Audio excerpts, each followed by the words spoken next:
Donc vous allez passer le test TOEIC for Skills Listening, Speaking, Reading and Writing. Donc pour ceux qui le passent à distance, vous allez recevoir un voucher qui va vous dire qu'il y a un test qui est disponible pour vous et que vous devez programmer votre session. Ensuite, vous recevrez la convocation avec les configurations techniques à effectuer.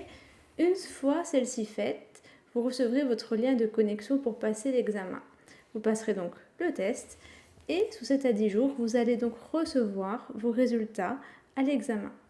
Attention, vous ne devez pas avoir de téléphone portable sur le bureau, pas d'objet connecté portable, pas de casque ou d'écouteurs. Vous devez bien être seul pendant l'examen, même personne ne doit passer derrière vous. Vous ne devez pas avoir d'application en cours d'exécution et pas d'objets non autorisés sur le bureau comme une feuille, un stylo, un livre, un téléphone, une tasse, de l'eau, une boisson ou même de la nourriture.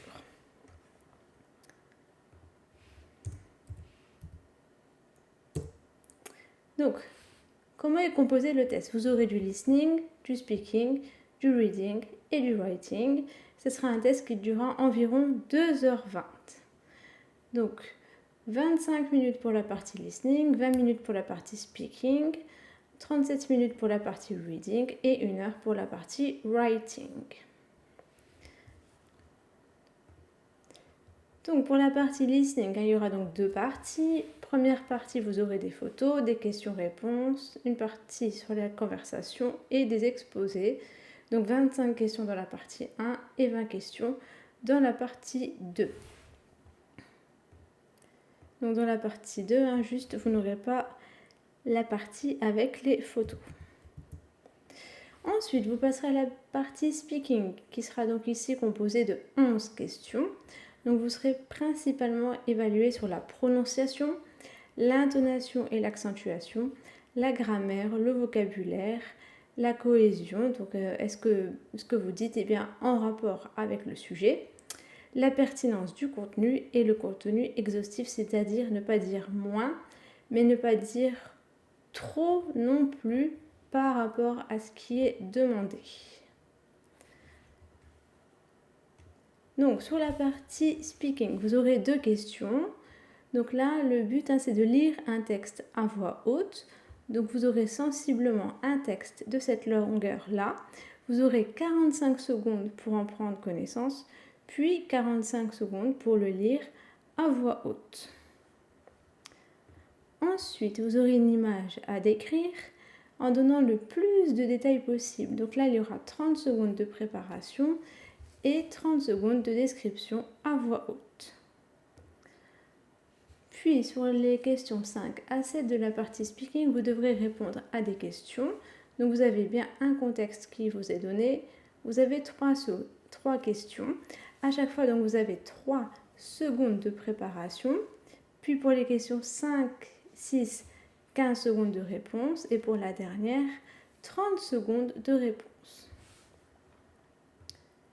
Ensuite, vous devrez répondre à des questions en utilisant les informations fournies. Donc là, par exemple, on a un programme. On nous indique dans quelle situation on est. Questions 8 et 9, c'est vraiment de la reprise d'infos. Et par contre, sur la question numéro 10, vous avez un contexte qui vous est donné.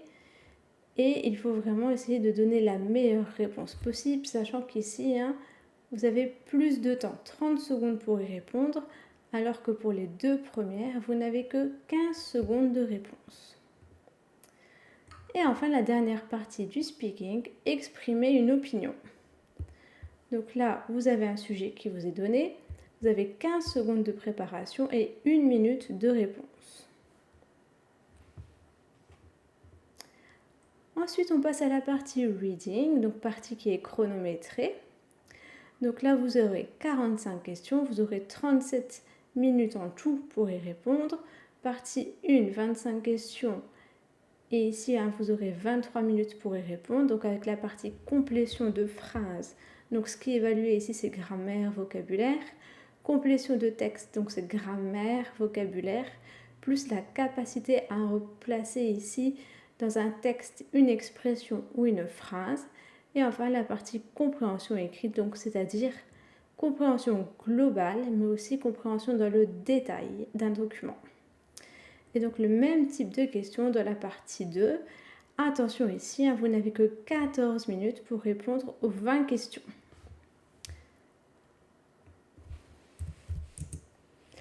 On passe enfin à la partie writing qui est composée de 8 questions. Donc vous aurez un chronomètre que vous pourrez cacher s'il vous dérange. Ensuite, au niveau du clavier, il ne vous servira qu'à écrire du texte. Si vous devez faire des copier-coller, vous devez passer par les petits boutons du logiciel. Vous pouvez retourner en arrière ou en avant au niveau des questions. Petit détail pour ceux qui passent le test à distance. Donc, une fois que vous avez terminé l'examen, vous avez cette fenêtre-là qui va s'ouvrir. Congratulations, you have completed the TOEIC tests, listening, speaking, reading and writing. Vous ne recevrez pas d'email de confirmation qui vous dira que vous avez bien passé l'examen. Et vous n'avez rien non plus dans votre espace ETS. C'est vraiment que cette fenêtre-là qui prouve que vous avez bien passé l'examen, qu'il est bien parti et que maintenant il va être corrigé. Alors, ils vont aussi vous demander s'ils peuvent utiliser vos données. Vous pouvez répondre oui ou non. Ça n'aura pas d'incidence sur vos résultats. Toujours dans la partie writing, donc question 1 à 5, écrire une phrase basée sur une photo. Donc là, vous avez une photo. Vous devez écrire une phrase en utilisant les deux mots qui sont donnés sous la photo. Par exemple, on pourrait avoir airport et drive et on peut changer la forme des mots. Par exemple, on pourrait donc avoir driver ou driving. Voilà, il faudra faire une seule phrase en utilisant bien les deux mots donnés. Ensuite, répondre à une demande écrite. Donc là, vous avez un document écrit. Vous avez 10 minutes pour prendre connaissance de ce document-là.